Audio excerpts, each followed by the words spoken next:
பரோட்டா பசின்னு ஒன்று தனியாகவே எனக்கு வரும். அப்படியா? பசிக்கிறதுல ஒரு மூட் ஃபிக்ஸ் பண்ணிட்டோம். வேற என்ன கொடுத்தாலும் செட் ஆகாது. தனுஷ் கூட ஒர்க் பண்ணிருக்கும் போது ஏதாவது ஒரு டியூன் வரணும், என்னன்னு தெரியல, சரியா எதுவும் கிளிக் ஆக மாட்டேங்குது. ஓகே எல்லாரும் சேர்ந்து ஒன்று போட்டாச்சு.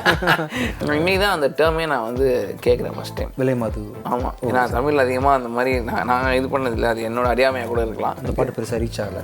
ஓகே, ஹிட் ஆக்கணுன்றதுக்காக என்ன பண்ணேன், அதே பாட்டை மாற்றி ஏன் உச்சி மண்டையில் ஆக்கி விட்டேன். அப்படி சில வேலைகள் பண்ணி விட்டுருக்கேன். ஸோ ஹேர் ஃபார் ஷேப் நம்ம பார்த்தீங்கன்னா வந்துட்டு விஜய் ஆண்டனி ப்ரோவோட வந்து பேச போகிறோம். ஹாய் ப்ரோ, அகெயின் தேர்ட் வீடியோக்கு உட்காந்துருக்கோம். இன்னைக்கு 2 வீடியோக்கு முன்னாடி பண்ணோம். செம்ம ஃபன்னு. ப்ரோ வந்து ஆக்சுவலி ரொம்ப சீரியஸான ஆள் நான் நினச்சிட்டு இருந்தேன். பட் செம்ம fun. We have some questions உங்ககிட்ட கேட்குறதுக்கு. நான் வந்து உங்களோட மியூசிக் ஜேர்னியும் எனக்கு பிடிக்கும். உங்களோட ஆக்டிங் இதுவுமே எனக்கு வந்துட்டு அந்த மூவிஸ் நீங்கள் எடுக்கிறது, அந்த மூவிஸில் நீங்கள் ஒர்க் பண்ணிக்கிறது எல்லாமே பிடிக்கும் எனக்கு. ஸோ இப்போ நீங்கள் வந்து ஒரு பெரிய ஸ்டாராக இருக்கீங்க. இல்லை இது அது வந்து உண்மை. விஜய் ஆண்டனி அப்படின்னு நடிச்சிட்டு இருக்கேன், அவ்வளோதான். ஸ்டார். ஸோ நான் நடிச்சிட்டு இருக்கவங்க ஸ்டார். ஸோ ஓகே, ஸோ ஒரு லைம் லைட்டில் இருக்கீங்கன்னு வச்சுக்கோங்களேன். இந்த மாதிரி லைம் லைட்டில் நம்ம இல்லாமல் இருந்தால் எப்படி இருக்கும் அப்படின்னு நீங்கள் இப்போ எழுதி வச்சுருக்கீங்களா? சார் நம்மளுக்கு ஒரு நார்மலாக காமனாக இருந்தால் நல்லா இருந்திருக்கும் அப்படின்லாம் வச்சுருக்கீங்க நீங்கள்? எப்போவுமே எந்த இடத்துல இருந்தாலும் நான் சொல்லியிருக்கேன் இல்லையா, எங்கே இருக்கோன்றது இல்லை, எப்படி இருக்கும் மனசுக்குள்ளே எப்படி இருக்குன்றது தான். எங்கே இருந்தாலும் எனக்குன்னு பிடிச்ச ஒன்று பண்ணிட்டு போயிருந்துருப்பேன். இப்போ எனக்கு பிடிச்சதுன்னு சொல்லிட்டு இப்போ இதெல்லாம் பண்ணணும்னு நினச்சா அதெல்லாம் பண்ணிகிட்டு இருக்கேன். அப்போது வேற ஒரு மாதிரி நினச்சிருந்தேன்னா அது அந்த ட்ராவல்லையும் கம்ப்ளீஷன் இருந்திருக்கும். ஓகே, ஆனால் வந்து இப்போ நம்ம இப்போ இருக்கிற இது வந்து ஒன்றும் பெரிய ஸ்டேட்டஸ் ஒன்றும் கிடையாது. 4 பேர் நமக்கு தெரியும் அப்படின்றதுனால அது நம்ம லைஃபாக நான் சொல்லிட்டு இருக்கீங்களா, நம்ம இன்சைட் நம்ம யாருன்றது நம்மளோட லைஃப். அதுதான் நம்ம உலகம். ஹாப்பியாக இருக்கமா, சேடாக இருக்கமா, ஜாலியாக இருக்கமா, எல்லாமே உள்ளே தான் இருக்குது. எக்ஸ்டர்னல் சம்மந்தப்பட்டது இல்லை. நான் சொல்கிறது புரியுதான்னு தெரியும். இப்போ நம்ம ஃபேமஸாக இருக்கோம் கம்மியாக இருக்கும்ன்றது nothing to do with our happiness. ஃபேம்னா எல்லாரும் ஃபேம் தான். நீங்களும் ஃபேம், நானும் ஃபேம், எல்லாரும் ஃபேம் தான். அந்த ஃபேம் உங்களை திருப்திப்படுத்திருச்சா, ஹாப்பியாக இருக்கீங்களா கேட்குறீங்க இல்லையா நீங்கள்? அது ஹாப்பியா இல்லை வந்து காமனர் அப்படி இருந்துச்சுன்னா மேபி லைக் யூனோ நல்ல நார்மல் லைஃப் எல்லாத்துலேயும் ஒரு ப்ளஸ் இருக்குது. ஆக்சுவலி இப்போ காமனரில் நிறைய ப்ளஸ் இருக்குது. அதுதான் கேட்குறேன். அந்த மாதிரி பேர் நீங்கள் ஃபீல் பண்ணி அந்த மாதிரி ஒரு ப்ளஸ் அந்த மாதிரி இருந்தால் நல்லா இருந்திருக்கும். இதில் ஆக்சுவலாக ப்ளஸ் சொல்கிறேன். இதில் என்னென்ன ப்ளஸ் இருக்குன்னா, கிரெடிட் கார்டு மாதிரி நாளைக்கே வந்து ரோட்டில் போயிட்டுருக்கேன், இப்போ தெரியாத ஒரு ஊரில் வந்து பெட்ரோல் இல்லாமல் வண்டி நிற்குதுன்னும் போது அங்கே உள்ள எல்லாருமே சார் வந்துருக்கீங்களா, வாங்க பெட்ரோல் காசு இல்லைன்னா சார் இருந்தாங்க சார், பெட்ரோல் பங்க்லேருந்து ஆரம்பித்து எல்லாமே ஒரு கிரெடிட் கார்டு மாதிரி ஒரு பெரிய அன்பு ஃபுல்லாக விதைச்சிட்டோம். தமிழ்நாடு ஃபுல்லாக அன்பு விதைச்சிருக்கோன்றது ஒரு பெரிய பிளஸிங். அது வந்து கிடைக்கவே கிடைக்காது எல்லாருக்குமே. ஃபர்ஸ்ட் லைஃப்லேயே அன்பு தானே. நமக்கு வந்து அம்மாவை நமக்கு பிடிக்கும், அப்புறம் மனைவியை நமக்கு பிடிக்க வைக்கிறதுக்கு நம்மள நடந்துக்கணும் ஒழுங்க. அப்படி ஒரு பயணம் இருக்கும். அது தாண்டி அண்ணனுக்கு, தம்பிக்கு, ஒரு சொந்தக்காரங்களும் 10 பேர் நம்ம வந்து லைஃப்பில் அன்பு சம்பாதிச்சிருப்போம். கண்ணுக்கே தெரியாத ஒருத்தங்க நம்மளை அன்பு பண்ணுறாங்கன்றது இந்த பர்டிகுலர் ஆக்டர் அப்படின்ற ப்ரொஃபஷனோட பெரிய பிளஸிங் வந்து அந்த விஷயம். ப்ளஸ் பிளஸிங் பார்த்தா இது வந்து பெரிய பிளஸிங். இது பர்சனலாக நீங்கள் இழந்தீங்கன்னு கேட்டால் அவ்வளோலாம் ஒன்றும் சொல்ல முடியாது. நான் வந்து ஐம் கூல். ஈவன் நான் பர்சனலாக போகணுன்னா பர்சனலாக போயிடுவேன். நடந்து போகிறதோ, தியேட்டருக்கு போகிறதோ, படம் பார்க்குறதோ, கடைக்கு போகிறதோ தேவைன்னா நான் பண்ண தான் போகிறேன்றதால பெருசாக இழந்த மாதிரி எதுவும் இல்லை. சொல்ல முடியாத சில விஷயங்கள் இருக்குது, இழந்தது அது சொல்ல முடியாது பப்ளிக். மற்றபடி ஐ எம் ஹாப்பி. மியூசிக் போடும்போது நீங்கள் ரொம்ப ஹாப்பியாக இருப்பீங்களா, இல்லை நடிக்கும் போது நீங்கள் ரொம்ப ஹாப்பியாக இருப்பீங்களா, இல்லை டைரக்ஷனில் ரொம்ப ஹாப்பியாக இருப்பீங்களா, இல்லை அந்த மூவியை எடிட் பண்ணும்போது ரொம்ப ஹாப்பியாக இருப்பீங்களா, இல்லை ஒரு கான்செப்ட் பண்ணும்போது ரொம்ப ஹாப்பியாக இருப்பீங்களா? ஹாப்பின்றது ஒரு ஸ்டேட் ஆஃப் மைண்ட் தான். இட்லி சாப்பிட்டு முடிச்ச பிறகு கூட சூப்பர்னு பசி பயங்கர பசிக்குது உங்களுக்கு, குடிக்கிறது தண்ணி இல்லை, பசி சாப்பாடு இல்லை, நான் ஃபாரின் எங்கேயா போயிட்டீங்க, கான்டினல் ஃபுட்டாக கொடுக்கலாம், அங்கே ஒரு பிரியாணி கிடச்சிதுன்னா ஹாப்பினஸ். ஹாப்பி உங்களுக்கு எது அந்த டைமில் இல்லையோ, எது உங்களுக்கு ஹாப்பி ஆக்குதோ, ஐ மீன் சின்ன விஷயமாக இருக்கலாம், பெருசாக இருக்கலாம், எல்லாமே எடிட்டிங்காகவும் எல்லாமே ஆக்டிங்காகவும் எல்லாமே வந்து ஷோவாகவும் இருக்கணுன்ற அவசியம் இல்லை. அது ஒரு ஸ்டேட் ஆஃப் மைண்ட் தான். ஸோ அது எல்லா இடத்துலையுமே இருக்குது. நான் மோஸ்ட்லி எப்போவுமே வந்து நிறைவாக இருக்க ட்ரை பண்ணுறேன். எங்கே இருந்தாலுமே வந்து நீங்கள் அந்த முடிஞ்ச என்ஜாய் பண்ணுறதுக்கு எவ்வளோ பெரிய பசி. இப்போ உங்க கூட வந்து என்ஜாய் பண்ணுறேன். இந்த ஷோ காலையிலேருந்து அப்ராக்சிமேட்லி ஒரு 3-4 ஹவர்ஸ் இருக்கும். இது வேலைன்னு பார்த்தா ஒரு மாதிரி இருக்கும். இந்த உங்களுக்கும் எனக்கும் உள்ள இன்ட்ராக்ஷன் நடுவில் எவ்வளோ எனர்ஜி டிரான்சாக்ஷன், இதெல்லாம் என்ஜாய் பண்ணிட்டு போயிட்டா அதை எடுத்துக்கிற விதத்தில் இருக்குது. ஸோ நான் எல்லா மொமெண்ட்லேயும் ப்ரெசென்ட்டாக இருக்கிறேன். எல்லாமே நல்லது தான். மியூசிக்லேயும் ஹாப்பினஸ் இருக்குது, எடிட் பண்ணி முடிக்கும் போது ஹாப்பியாக இருக்குது. சம்டைம்ஸ் ஹாப்பியாக இருக்குது இல்லைன்னா தப்பு சோகம்னு அர்த்தம் கிடையாது. எல்லா டைம்லையும் ஹாப்பியாக இருக்குது. ஒரு நிறைவுன்னு ஒன்று இருக்கும்ல, ஓகே இதை நான் பண்ணும்போது இட் ஃபெல்ட் குட் மேன் அப்படின்ற மாதிரி ஒரு ஃபீல். எல்லா ஸ்டேஜஸ் ஆஃப் யுவர் லைஃப்பும் நிறைவு தான்.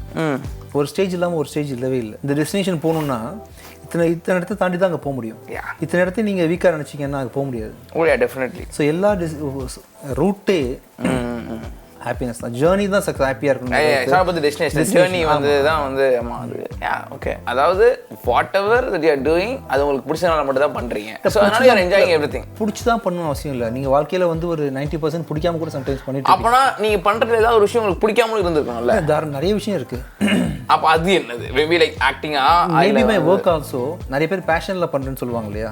அப்போ அது மியூசிக்கா, ஆக்டிங்கா, கான்செப்டா இல்ல எல்லாமே இப்போ சமையல் பண்றாங்க இல்லையா. நீங்க சமையல் ருசிச்சு சாப்பிடுவீங்க கிளையன்ட்ல போய், வாவ் வண்டர்ஃபுல் சாப்பாடு, யார் இந்த சாம்பார் வச்சா, யார் இந்த குருமா வச்சா நீங்க பேசிட்டு இருக்கும்போது எக்ஸைட்மெண்ட்டோட பேசுவீங்க. அதை சமைச்சா வரான் பார்த்தீங்களா, அவன் எப்போ எழுந்திருப்பான்னு பார்த்தீங்கன்னா காலைல 3 o'clock எழுந்திருப்பான். நீங்கள் மார்னிங் 7 o'clock நீங்கள் பந்தி பரிமாறணும்னா அவன் நைட்டு 2 o'clockலேருந்து அவன் காய்கறி நறுக்கணும், வெட்டணும், போன வரணும். அவனை வேர்த்து கொடுத்து வந்து நிற்பான். எப்படிப்பா சம்பாதிச்சிங்க, சாம்பார் எப்படி வச்சிங்கன்னு கேட்கும்போது அவனுக்கு தான் தெரியும் அந்த நிலைமை. இது தினைக்கும் பண்ணுறான் அவன்.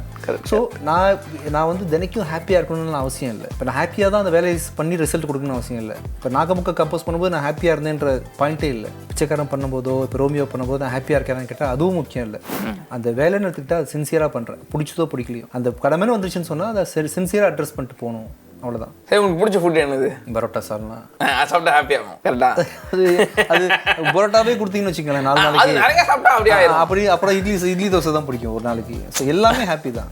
ஓகே. பட் இவங்களுக்கு பரோட்டா சால்னா பிடிக்கும், ரொம்ப பிடிக்கும். சால்னா தான் பிடிக்கும். சென்னையில் சால்னான்ற ஒரு கான்செப்டே கிடையாது ஆக்சுவலி. உங்க ஊர் திருநெல்வேலி நல்லா இருக்கும். அங்கே தூத்துக்குடி அங்கே சால்னா ஒரு கான்செப்ட் ஒன்று தண்ணியாக இருக்கும், திக்காக இருக்காது, அது பிடிக்கும். பரோட்டா பசின்னு ஒன்று தனியாகவே எனக்கு வரும். அப்படியா? பசிக்கிறதுல ஒரு மூட் ஃபிக்ஸ் பண்ணிட்டோம். வேற என்ன கொடுத்தாலும் செட் ஆகாது, அப்படி ஒரு பசிக்கும். மற்றபடி ஃபுட்டி கிடையாது. ஏதாவது ஒரு பர்டிகுலர் பிளேஸ்ல இருந்து எனக்கு பரோட்டா பிடிக்கும் அப்படின்னா உங்க ஊர்லயா கூட இருக்கலாம். அது அப்படிலாம் கிடையாது. உங்ககிட்ட பழகி தான் நான் கற்றுக்கணும் நல்ல ஃபுட் இடம்லாம் சொல்லுன்னு சொல்லிட்டு. இது வரைக்கும் நான் அது சூஸ் பண்ணி போய் அந்த மாதிரி எக்ஸ்ப்ளோர் பண்ணி லைஃபை நான் அலோவ் பண்ணதில்லை அந்த மாதிரிலாம் பண்ணுறதுக்கு இருக்க ப்ரெஷரில். ஆனால் I really want to do something. அந்த மாதிரி போகணும் ஆசைப்படுறேன். அதுக்குன்னு ஒரு ஸ்பேஸ் ஒதுக்கிட்டு ஃபேமிலியோட பசங்களை கூட்டிகிட்டு அந்த மாதிரி ஒரு சூஸ் பண்ணிட்டு சின்ன சின்ன விஷயத்துலையும் இன்னும் சில்கியான விஷயங்களுக்கு ஹாப்பி ஆகணும். ஃபைனலி ஹாப்பினஸ் தான் முக்கியம் இல்லையா. எவ்வளோ பெரிய விஷயத்துக்கு ஹாப்பி ஆகணும்னாலும் ஹாப்பினஸ் தான், சின்னதுக்கு ஆனாலும் ஹாப்பினஸ். அதுதான். ஸோ நிறைய சில்லி விஷயங்களை இன்னும் ஹாப்பினஸை வந்து இன்க்ரீஸ் பண்ணிக்கணும். அப்படியா அந்த ஒர்க் கொஞ்சம் டைல்யூட் பண்ணி குறைச்சிக்கிட்டு அப்படின்னு சொல்லிட்டு பிளானில் இருக்கேன். அதுக்கு நான் கொஞ்சம் ஒர்க்கை நான் கொஞ்சம் செக்ரிகேட் பண்ணணும் கரெக்டாக. மோஸ்ட்லி ஆஃப்டர் ரோமியோ இன்னும் கொஞ்சம் லைஃப்குள்ளே சின்ன சின்ன விஷயங்களில் ஈடுபடுத்திக்கலாம்னு சொல்லிட்டு யோசிச்சுட்டு இருக்கேன். உங்களுக்கு ஃபேவரட்டான ஆக்டரில் ஃபேவரட்டாக நிறைய பேர் நம்ம தமிழ்லையும் இருக்கலாம், இல்லை தெலுங்கு, இங்கிலீஷ், எங்கே வேணா இருக்கலாம். ரஜினி சாரோட ஸ்க்ரீன் ப்ரெசன்ஸ் பிடிக்கும். இனிஷியலாக நான் வந்து ஊரில் இருக்கும்போதெல்லாம் நிறைய கம்பேரிசன் வரும்போது கமல் சார் வந்து ஒரு பக்கம் பயங்கரமான ஆக்டர்னு சொல்லுவாங்க, ரஜினி சார் ஸ்டைல்லே பண்ணுவார்னு சொல்லுவாங்க. ரொம்ப ஆஃப்டர் லைட் வந்து இண்டஸ்ட்ரி அனலைஸ் பண்ணி பார்க்கும்போது ரொம்ப சட்டிலாக வந்து இயல்பாக ஹேண்டில் பண்ணி தான் எமோஷன்லாம் கன்வே பண்ணி பெரிய ஆக்டராக தான் ரஜினி சார் வந்து பெர்ஃபார்ம் பண்ணியிருக்காரு. நிறைய விஷயங்களில் ஒரே படத்தில் காமெடி ஹேண்டில் பண்ணுவார், சீரியஸ்னஸ் டக்குன்னு மாறுவார். அண்ட் மக்களை நம்ப வச்சுட்டாரு. நடிப்பு ஒரு முக்கியத்துவம் என்ன, இத்தனை பேரும் நீங்கள் பெரிய ஆள் நம்பணும், நீங்கள் 100 பேர் அடித்தா அவன் நம்பணும் அப்படின்ற மாதிரி விஷயத்தை வந்து ரஜினி சார் ப்ரூவ் பண்ணார். அப்படின்றதுனால ப்ளஸ் காமெடி எல்லாமே சேர்த்து பண்ணுவார் அவர். அப்படின்றதுனால நான் சின்ன வயசில் பார்த்து வந்ததில் அது பிடிக்கும். கமல் சாரோட தாட் ப்ராசஸ் பிடிக்கும் எனக்கு. அது மாதிரி ஒவ்வொருத்தரையும் ஒரு குவாலிட்டிஸ் இருக்குது. நீங்கள் நடிச்சதுலேயே உங்களுக்கு பிடிச்ச படம், இவங்களோட க்ளோஸ் டு ஹார்ட் இல்லை ஃபேவரட்? எல்லாமே எனக்கு ஒவ்வொரு இதுலேயும் நான் இல்லாமல் நான் இல்லை. ஏன்னா நிறைய கதைகள் எனக்கு வந்துச்சு, நான் தான் சூஸ் பண்ணேன். ஏன்னா அதில் தான் கொஞ்சம் நெகட்டிவ் ஷேடு ரொம்ப அதிகமாக இருந்துச்சு. ஃபர்ஸ்ட் படத்துலேயே வந்து லவ் பண்ணிட்டு டுவைட் பாடிட்டு போயிருந்தேன்னா அது சரியாக இருந்திருக்காது. மவுண்ட் பண்ணுறதுக்கு என்ன ஆஸ் ஆக்டர் அதுதான் கரெக்டான ப்ராஜெக்ட்னு நினச்சேன். அந்த டைமில் நான் பிச்சைக்காரன் கூட எடுத்துருக்க முடியாது. அந்த டைமில் நான் தான் சரியான சப்ஜெக்ட். அதுக்கு அடுத்த எலிவேஷனாக பார்த்தீங்கன்னா நான் பார்ட் 2 சலீம், அதுதான் கரெக்டான ப்ராஜெக்ட் அந்த டைமில். அதுவும் முக்கியம். சலீம் பார்த்து தான் சசி சார் கால் பண்ணி, சலீம் பார்த்த பிறகு அவர் நம்புறாரு விஜய் ஆண்டனியால் பிச்சைக்காரன் ஹேண்டில் பண்ண முடியும்னு சொல்லி தேட்டர் வாசலேருந்து கால் பண்ணுறாரு, விஜய் ஒரு ஸ்கிரிப்ட் வச்சிருக்காங்க சொல்லணும் அப்படின்றாரு. சலீம் பார்த்துட்டு ஸோ பிச்சைக்காரன் வர்றதுக்கு சலீம் பெரிய காரணம். சலீம் வர்றதுக்கு நான் ஒரு காரணம். பிச்சைக்காரன் அப்படின்றது என் லைஃப் டைம் பெரிய விஷயம். இத்தனை ஃப்ளாப் கொடுத்தாலும் பிச்சைக்காரன் ஒரு தடவை டிவியில் போடும்போது மக்கள் அதை பார்க்கும்போதோ என்ன ஊடுருவி பார்க்குறாங்க. மோதன ஆக்டர் ஒரு மனுஷனாக பார்க்குறாங்க, ஏதோ ஒன்று கனெக்ட் ஆகுது, அவங்களுக்கு ரொம்ப பிடிச்சி போச்சு எல்லாருக்குமே. ஸோ ஓரளவுக்கு நீங்கள் வந்து இன்னைக்கு நிறைய தோல்விகள் கொடுத்துட்டு கூட நான் கண்டினியூ பண்ணி போயிட்டுருக்கேன் ஜேர்னின்னா அதுக்கு பிச்சைக்காரன் அப்படின்ற ஒரு படம் வந்து என்னை ரூட் வரைக்கும் கொண்டு போய் ஒரு ஸ்டெபிலைஸ் பண்ணி விட்டுருச்சு அப்படின்னு சொல்லலாம். அப்புறம் அப்படியே ஒவ்வொரு படங்களும் சொல்லலாம். இப்போ இந்த மூமெண்ட்டில் எனக்கு ரோமியோ தான் ரொம்ப முக்கியமான படம். ரோமியோ தான். Is there any movie that நீங்கள் பண்ணது வந்து உங்களுக்கு அப்படி எதுவுமே இல்லை. நான் ஒரு விஷயத்த உங்களுக்கு எனக்கு ஒரு நட்பு இருக்குது, உங்களை பற்றி 1000 பேர் 1000 சொல்கிறான் அப்படின்னா எனக்கு தேவையில்லைன்றதெல்லாம். எனக்கு ஒரு கதை பிடிச்சி பண்ணேன், அது என்னோட குழந்தைங்களும் அது ஒரு குழந்தை, அதுக்கு சில டிஃபெக்ட் இருக்கலாம். அது டியூ டு கேமராமேனால் வந்திருக்கலாம், மேபி டைரக்ஷன் டைரக்டருக்கு அந்த டைமில் வந்து வேறு லொக்கேஷனில் அதை போய் அதே சீனை வேறு மாதிரி கன்வே பண்ணிருக்கலாம், ஆர்டிஸ்டோட கேரி பண்ணுற விதத்தில் தப்பாக இருந்திருக்கலாம். நான் அதை வந்து வெறுக்கவே இல்லை. சரி, நான் கதையை எப்போ கேட்குறேனோ அப்போவே கற்பனையில் அந்த கதையில் வாழ்ந்துட்டேன். பார்த்த பிறகு தான் அந்த கதையில் வாழணும்னு அவசியம் இல்லை. ஒன் ஸ்டெப் பிஃபோர் அந்த கதையை கேட்கும்போது விஷுவலைஸ் பண்ணுறேன். ரோமியோ கூட நான் வந்து கேட்டு முடிச்சுட்டு ஸ்கிரிப்டாக படித்தேன். முடித்தேன். 1.5 வருஷத்துக்கு முன்னாடியே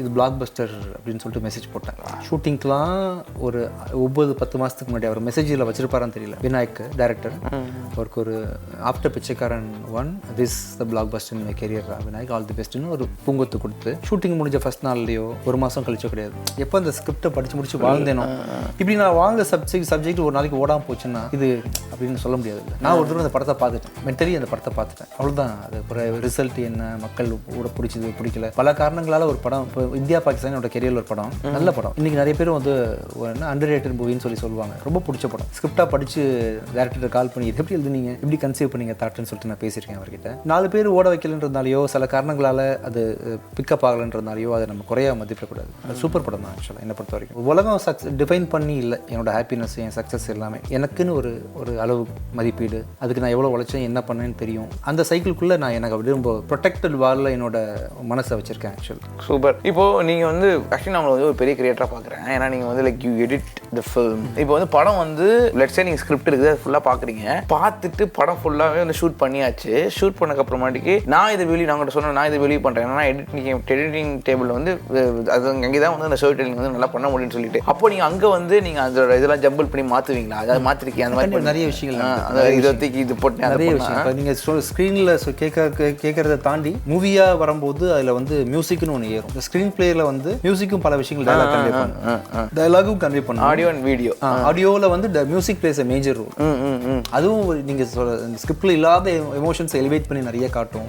ஸோ அது நல்ல பவர்ஃபுல்லாக ஒரு பிஜிஎம் வந்து வரும்போது நம்ம சீன்ஸை ஸ்ட்ரெச் பண்ணுவோம். அதுக்கு அந்த மொமெண்ட் நிற்கல பெருசாக அப்படின்னும் போது அதுக்கு டிபெண்ட்ஸ் ஆன் பல ஃபேக்டர்ஸில் வந்து சின்னதாகவும் பெருசாகுன்ற மாதிரி எடிட்டிங்கில் நிறைய விஷயங்கள் நடக்கும்.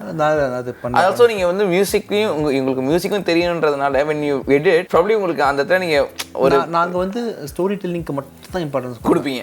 சப்போஸ் ஹீரோ பேஸ் பண்ணி கேரி ஆகி போகுதுன்னு சொன்னால் அவன் நிற்கணும்னு நினைப்பேன். எல்லாத்தையுமே இந்த சீனில் ஹீரோயின் மொமெண்டம் தான் முக்கியம்னு சொன்னால் அவங்க நிற்கணும். அந்த சீனை யார் கேரி பண்ணுறாங்க, இந்த மூடில் அப்படின்ற மாதிரி எல்லாமே ஸ்டோரி டெல்லிங் ப்ராசஸில் அது மியூசிக்கும் இருக்கும், பர்ஃபார்மன்ஸ் இருக்கும், சைலன்ஸ் இருக்கும், எஃபெக்ட்ஸ் இருக்கும், ரிகலெக்ஷன் ஷார்ட்ஸ் வரும். ஏதாவது ஒன்று வந்து ஆடியன்ஸுக்கு அந்த கதையை வந்து அழுத்தி கன்வே பண்ணிகிட்டே இருக்கணும் அப்படின்றது.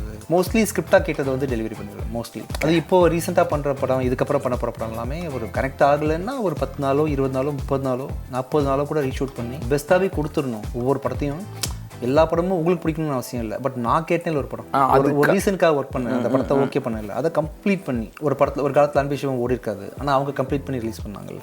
அந்த மாதிரி நான் கேட்ட கதையை கம்ப்ளீட் பண்ணி ரிலீஸ் பண்ணிடணுன்றது மட்டும் குறியாக இருக்கேன். நடுவில் டியூ டு சம் ஃபேக்டர்ஸ்னால பணம் இருந்திருக்காது, பிடிச்சி ரிலீஸ் பண்ணி ஆகணுன்றதுக்காக சம் முடிவுகள் எடுத்திருப்பேன் வாழ்க்கையில். இப்போ வந்து ஓரளவுக்கு இனியும் அந்த மாதிரி காம்ப்ரமைஸ் பண்ண வேண்டிய அவசியம் இல்லைன்ற ஸ்டேஜுக்கு வந்திருக்கேன். ரிகார்ட்லெஸ் ஆஃப் எனக்கு காசு வருது வரலன்னுலாம் இல்லாமல் முடிஞ்ச வரைக்கும் அந்த ஒர்க் எத்திக்ஸை ஃபாலோ பண்ணணும் அப்படின்னு பிளானில் வச்சுருக்கேன். ஸோ யூஸ்வலாக வந்து நிறைய பேர் வந்து கமர்ஷியல் மூவி அப்படின்றது போகும்போது நீங்கள் வந்து சொசைட்டிக்கு தேவையான ஒரு இது இருக்கணும், ஒரு சம் ஸ்டோரி இருக்கணும், அந்த மாதிரி நீங்கள் பிக் பண்ணுறதுக்கான காரணம் மூவிஸில் நிறைய மூவிஸில் இருக்கும் உங்களுக்கு இல்லை? அது இருக்கும், அது மெசேஜ் சொல்லுன்றது என்னோட நோக்கமாக இருக்காது ஆக்சுவலாக. ஓகே, அது எனக்கு ஃபோக்கஸாகவோ இந்த படத்தில் என்ன மெசேஜ் சொல்ல போகிறோம், மக்களை எப்படி திருத்த போகிறோம் அப்படின்ற மாதிரி யோசிக்கிறது அந்த மாதிரிலாம் கிடையாது. அப்படி ஆர்கானிக்காக எனக்கு ஒன்று ஒரு பிச்சைக்காரன் கேட்கும்போது நல்லா இருந்துச்சு.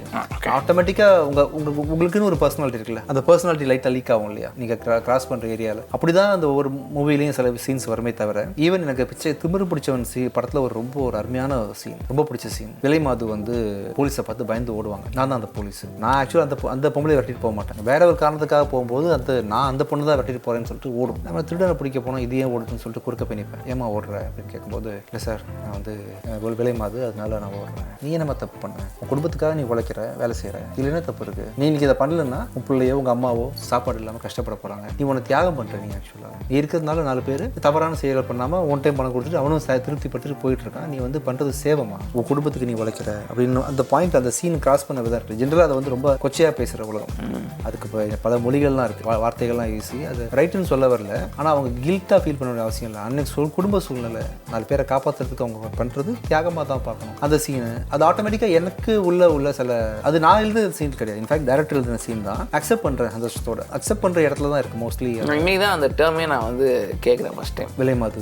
ஆமாம், நான் தமிழ் அதிகமாக அந்த மாதிரி நான் இது பண்ணதில்லை, அது என்னோட அறியாமையாக கூட இருக்கலாம். பட் நான் அதை கேட்டோன்னே ஃபஸ்ட்டு எடுத்தோடனே வாஸ் லைக் ஓகே வா அப்படின்ற மாதிரி இருந்துச்சு. ஸோ அதெல்லாம் பாவம் எவ்வளோ சாக்ரிஃபைஸ் பண்ணுறாங்க எவ்வளோ பேர். Nice. அதை பண்ணுறவனுக்கு அதை குறையாவே சொல்ல மாட்டாங்க. அந்த பொண்ணை மட்டும் தனியாக டார்கெட் பண்ணி அப்படின்றவாங்க இல்லையா, அதெல்லாம் நம்ம அப்படி கிடையாது. ஸோ இந்த மாதிரி எனக்குன்னு சில பர்சனல் வேல்யூ இருக்கும்போது அந்த மாதிரி சீன்ஸ் எல்லாம் ரசிச்சு பண்ணுவேன், பிடிச்சி பண்ணுவேன், அந்த மாதிரி கதைகளை ஓகே பண்ணுவேன் அப்படின்ற மாதிரி. ஆனால் இதெல்லாம் கொடுக்கணுன்றது என்னோட நோக்கம் கிடையாது. ஸ்கிரிப்ட் தான் முக்கியம். படம் டிக்கெட் வாங்கி படம் பார்க்க ஒரு ஆடியன்ஸோட என்டர்டெயின்மெண்ட் தான் முக்கியன்றதுனால அது சம்டைம்ஸ் படங்களில் கதைகளில் வரும் தானா, சம்டைம்ஸ் வராது. அந்த கதைக்கு இம்பார்ட்டன்ஸ் கொடுத்துட்டு போயிடுறது. நீங்கள் கம்போஸ் பண்ண ஒரு பாட்டு ரொம்ப ஹிட் ஆகும்னு நினச்சி அது ஹிட் ஆகாமல் இருந்திருக்கா? அப்படி இருந்தால் அது என்ன பாட்டு? ஏன்னா நீங்கள் நிறைய பாட்டு வந்து மேபி லைக் நீங்கள் இதெல்லாம் ஹிட் ஆகுமான்னு தெரியாமல் ஹிட் ஆகிருக்கலாம் அப்படின்னு கூட இருந்திருக்கலாம். தெரியல வந்து அப்படி எது மெரேபியா அது வந்து இவ்வளோ ஹிட் ஆகும்னு எதிர்பார்க்கவே இல்லை. அது ஹிட். உசுமுலா அரசி அதே மாதிரி அது சரியான ஹிட். அது ஹிட். அது நீ ஹிட் ஆகாதுன்னு நினச்சிங்க? ஆமாம், நான் அதை என்ன பண்ணுறதுன்னு தெரியல. தனுஷ் கூட ஒர்க் பண்ணிருக்கும் போது ஏதாவது ஒரு டியூன் வரணும், என்னன்னு தெரியல, சரியா எதுவும் கிளிக் ஆக மாட்டேங்குது. ஓகே உசுமுலா அரசின்னு ஒன்று போட்டாச்சு. சும்மா அப்படியே ஆமாம் தாறுமாறா ஒன்று போட்டாச்சு. போட்ட பிறகு ஆனால் இவ்வளோ பெரிய ரீச். இன்றைக்கும் பார்த்தீங்கன்னா அந்த ஆல்பத்தில் உள்ள அத்தனை பாட்டுமே கண்ணின்றில் மோதி நான் விழுந்தேனே, உசுமுலா அரசி, இடிச்ச பச்சரிசி பாட்டெலாம் எதிர்பார்க்கவே இல்லை. இந்த பாட்டெலாம் ஏன் ஹிட் ஆச்சுன்னு எனக்கு இன்னும் தெரியாது. நீ ஹிட்டாக நினச்சி ஹிட் ஆகாமல் ஏதாவது மேனாமினிக்குன்னு ஒரு பாட்டு, ஏவிஎம் ப்ரொடக்ஷனில் ஒரு பாட்டு, அந்த பாட்டு பெருசாக ரீச் ஆகலை. அது ஹிட் ஆக்கணுன்றதுக்காக என்ன பண்ணேன், அதே பாட்டை மாற்றி ஏன் உச்சி மண்டையில் ஆக்கி விட்டேன். அப்படி சில வேலைகள் பண்ணி விட்டுருக்கேன். ஆனால் அது சரியான ஹிட்டு, பெரிய ஹிட். நீங்கள் வந்து இப்போ ரொம்ப டவுனாக இருந்தீங்கன்னா what you do, like how do you cheer yourself up? I mean cheer பண்ணணும்னு அவசியம் கிடையாது. பட் நம்ம டவுனில் இருக்கும்போது probably like we don't feel that good, right? ஒரு மாதிரி ஒரு படம் வருது, அந்த படம் வந்து நீங்கள் நினச்ச அளவுக்கு போகல, அண்ட் அந்த டைமில் யூ ஓன்ட் பி லைக் உங்களுக்கு ஒரு இது இருக்கும், இந்த மாதிரி ஒரு இது நடந்துருச்சு நமக்கு. அந்த மாதிரி இப்போ நானே பண்ணுவேன். நான் சில வேலை இப்போ நான் வந்து ஒரு ஊருக்கு போயிட்டு வரேன், இங்கே போய் நான் வீடியோஸ்லாம் பண்ணிட்டு வந்தேன், இங்கே போடுவேன், போடல. சின்ன டார்கெட்டை ஃபிக்ஸ் பண்ணி அதை கம்ப்ளீட் பண்ணுவேன். சின்ன டார்கெட் ஃபிக்ஸ் பண்ணி, பெரிய டார்கெட் கிடையாது. ரொம்ப டல்லாக இருந்தேன்னா இப்போ ஒரு நெகட்டிவிட்டி மைனஸ் ஆன ஒரு மனநிலைமை தானே டல்னஸ். ஆமாம். இப்போ சின்ன ப்ளஸ்ஸாக போட்டுகிட்டே போயிட்டோம்னு வச்சுக்கலாம், கொஞ்சம் நிதானமாக போச்சுன்னா. சோகமாக உட்காந்துட்டிங்கன்னா இன்னும் கீழே இழுத்து தான் போடும். சின்ன நல்லதுகள், சின்ன டிசிப்ளின்ஸ் ஏதாவது ஒன்று பண்ணி பாசிட்டிவ் ஆக்கிக்கணும். One hero that you want to compose music for அப்படின்னு ஏதாவது இருக்கா உங்களுக்கு? இவங்களுக்கு நான் எனக்கு மியூசிக் கம்போஸ் பண்ணணும்னு ஆசை, அந்த மாதிரிலாம் கிடையாது. இவங்களோட நடிக்கணும் கூட சேர்ந்து, இந்த ஆக்டரோட நடிக்கணும், இந்த ஆக்டர்ஸ் அந்த மாதிரி, இந்த டேரக்டர் கூட நான் வந்து நடிக்கணும், அந்த மாதிரிலாம் எதுவுமே கிடையாது. It's just have fun. ஆமாம், எனக்கு இப்போ வந்து சூப்பர் ஸ்டார் டேரக்டர் வந்து விநாயக் தான். Romeo director. ஒரு பேர் நல்லா பார்த்துக்கணும், as a producer, as hero நல்லா வச்சுக்கணும். ஏன்னா அம்மா மாதிரி டேரக்டர்ஸ் அந்த டைமில் அவங்க கன்சீவில் இருக்காங்க. டெலிவரி பண்ணுற வரைக்கும் அவங்களுக்கு நிறைய க்ரியேட்டிவாக தான் பண்ண விஷயத்தை வந்து டெலிவரி பண்ணுறதுக்கான பெயின் நிறைய இருக்கும். அவங்கள முடிஞ்ச வரைக்கும் as a producer, as a hero, as a person நல்லா பார்த்துட்டு அவங்கள டெலிவரி வரைக்கும் வந்து அந்த அவர் தான் எனக்கு ஃபுல் டார்கெட். நம்ம எடுத்துக்கிட்ட ஸ்கிரிப்ட் மட்டும் தான் எனக்கு இம்பார்ட்டன்ட். டேரக்டரில் பெரிய டேரக்டர் சின்ன டேரக்டர்லாம் கிடையாது. ஸ்கிரிப்ட் தான் எனக்கு பேசணும். எவ்வளோ பெரிய படம் வந்தாலும் எனக்கு பிச்சைக்காரன் மாதிரி ஒரு படம் கிடையாது. ஃபர்ஸ்ட் லான்ச்சுக்கு நான் மாதிரி ஒரு படம் கிடையாதுன்ற மாதிரி இப்போ எனக்கு எல்லாமே ரோமியோ தான். இதுக்கப்புறம் நெகட்டிவ் ஷேட்ஸ் பண்ணுவீங்களா? ஸ்கிரிப்ட் தான் நான்லேயே நெகட்டிவ் இருந்துச்சு எல்லாருமே. இப்போ இதுக்கப்புறமா இப்போ வந்து டிபெண்டிங் அந்த ஸ்கிரிப்ட் எனக்கு பிடிச்சி போச்சு, அந்த ஜேர்னி எனக்கு பிடிச்சிருக்குன்னா எல்லாமே ஜேர்னி தானே. அந்த ஹீரோவோட சீட்டில் என்ன வச்சு பார்க்குறேன், ஜேர்னி பண்ணுறேன். அந்த ஜேர்னி பிடிச்சி போச்சுன்னா நெகட்டிவ் பண்ணுவேன். நீங்கள் உங்கள் லைஃப்பில் பண்ண ஒரு தப்பு இந்த ஜென்ரேஷனில் வந்து இதுக்கப்புறம் நீங்கள் பண்ணாதீங்க அப்படின்னு ஒரு அட்வைஸாக எங்களுக்கு சொல்லணும்னா, எனக்கு இல்லை வியூவர்ஸ்க்கு, உங்கள் லைஃப்பில் நீங்கள் பண்ண ஏதாவது தப்பாக இருக்கலாம், நம்ம எல்லாருமே தப்பு பண்ணுறவங்க தான், அதில் ஏதாவது நீங்கள் பண்ணது எங்களுக்கு ஒரு அட்வைஸாக சொல்லணும்னா நீங்கள் எதை சொல்லுவீங்க? நிறைய இருக்குது, ஆனால் அதெல்லாம் கடந்து தான் இங்கே வந்திருக்கிறேன். அதெல்லாம் சேர்ந்து அனுபவமாக மாதிரி ஒரு பக்குவத்தை கொடுத்துருக்கு. தவறு இல்லாமல் நான் இல்லை, நான் வந்து ஓரளவுக்கு பேசிகிட்டு இருக்கேன்னா இதில் எவ்வளோ தவறுகள் அடங்கியிருக்கு இந்த பேச்சுக்கு பின்னாடி. அந்த தவறு இல்லாமல் நான் மழுங்கையாக இருப்பேன். ஆக்சுவலாக சொல்கிறது புரியுதுங்களா? ஒன்றுமே தவறே பண்ணாமல் நான் வந்து இங்கே உட்காந்துட்டேன்னா அந்த தவறெல்லாம் அலோவ் பண்ணுங்க லைஃப்பில் அப்படின்றது தான். ஸோ ட்ரை பண்ணுங்க, அதுக்கப்புறமா. ஆமாம், ஆனால் ஒரு விஷயம் மட்டும் நான் உறுதியாக இருப்பேன். என்னன்னா 2 ஆப்ஷனில் எந்த ஆப்ஷன் வேணால் சம்டைம்ஸ் பிளைண்டாக மனசுக்கு சொல்கிறத கால்குலேட் பண்ணி இறங்கிடுவேன். அதை தவறான முடிவாக சரியாக ரிசல்ட் கொடுத்துருவேன். ஆக்சுவலாக அது தவறு தான் பண்ணிட்டேன், ஓகே டிசிஷன் எடுத்தாச்சு, இது எப்படி சரியாக நம்ம முடிக்கிறதுன்னு சொல்லிட்டு பல விஷயங்களை நான் வந்து அதோட விதியை மாற்றிருக்கேன். ஃபார் எக்ஸாம்பிள் என்னோட ஆக்டிங் ஒரு டேஞ்சரஸ் மூவ். ஆக்சுவலி நல்லா மியூசிக் பண்ணிட்டு இருக்கும்போது மியூசிக்கை ஸ்டாப் பண்ணிட்டு தான் நடிக்க வந்தேன். ஆக்சுவலாக நான் பேரலாக மியூசிக் பண்ணிக்கணும்னு நினைக்கவே இல்லை, முழுக்க நம்பி தான் நடிக்க வந்தேன். தவறான டிசிஷன் தான். ஏன்னா நானே ப்ரொடியூஸ் பண்ணேன் கடன் வாங்கி, பெரிய காசு இல்லை, பேக்ரவுண்ட்லாம் அவ்வளோ பெருசுலாம் கிடையாது. ஆனால் அந்த முடிவை வந்து ஜஸ்டிஃபை பண்ணுறதுக்காக அவ்வளோ சின்னதாக நான் கல் போட்டு ஒரு வேலை பண்ணேன். அது தவறான முடிவு. ஆனால் இன்றைக்கி நான் இப்போ இருக்கிறது சக்ஸஸ்ன்னு நீங்கள் நினச்சிங்கன்னா அது வந்து பிகாஸ் ஆஃப் கண்டினியூஸ் முயற்சிகள், சின்ன வேலைகள். எங்கெல்லாம் வீக்காக இருக்கணும், எங்கெல்லாம் தவறு இருக்கோ அங்கெல்லாம் வந்து சப்போர்ட் பாயிண்ட்ஸ் வச்சு நிரப்பி கொண்டு வந்திருக்கேன். சூப்பர். தவறு பண்ணுறது தப்பே இல்லை. இது வந்து தப்பாக இருக்குமோ அப்படின்றதுக்காக ட்ரை பண்ணாமல் விட்றாதீங்கன்னு சொல்லிட்டு மைனஸ்ன்னு லைஃப்பில் எதுவும் இல்லை. ஓவராக தண்ணி வந்துச்சுன்னா வீடுக்கு புளிசா முங்கிரும். மழை டிஸ்லிங் பண்ணால் நல்லாயிருக்கும். உப்பு அதிகமாக போட்டால் நல்லா இருக்காது. அளவாக போடலைன்னா சாம்பார் நல்லா இருக்காது. இந்த மாதிரி எல்லாமே கரெக்டான விதத்தில் இன்க்ளூடிங் தவறு, நீங்கள் பண்ணுற சின்ன சின்ன திருட்டுத்தனங்கள், விளையாட்டுகள், தவறு எல்லாமே இன்னொருத்தரை பெருசாக பாதிக்காத வண்ணம் நீங்கள் வந்து அப்ஸ் அண்ட் டவுன்ஸ் ஏறி கிராஸ் பண்ணி போகும்போது தான் ஒரு ஜேர்னி கம்ப்ளீட் ஆகும். தவறு பண்ணாமல் இருக்கவே முடியாதுன்னா நம்ம யாருக்குமே உண்மை தெரியாதுன்றதுனால தவறு பண்ணி தான் ஆகும். நம்ம அவ்வளோதான். ஐ திங்க் ஆல்மோஸ்ட் நம்ம வந்து நிறைய பேசியாச்சு. இதில் எக்கச்சக்கமாக இருக்குது. But I wish you the best for Romeo. Thank you. Yes, thanks for coming to our studio. ரொம்ப ரொம்ப ஹாப்பியாக இருந்துச்சு. ரொம்ப நன்றி. தேங்க்யூ.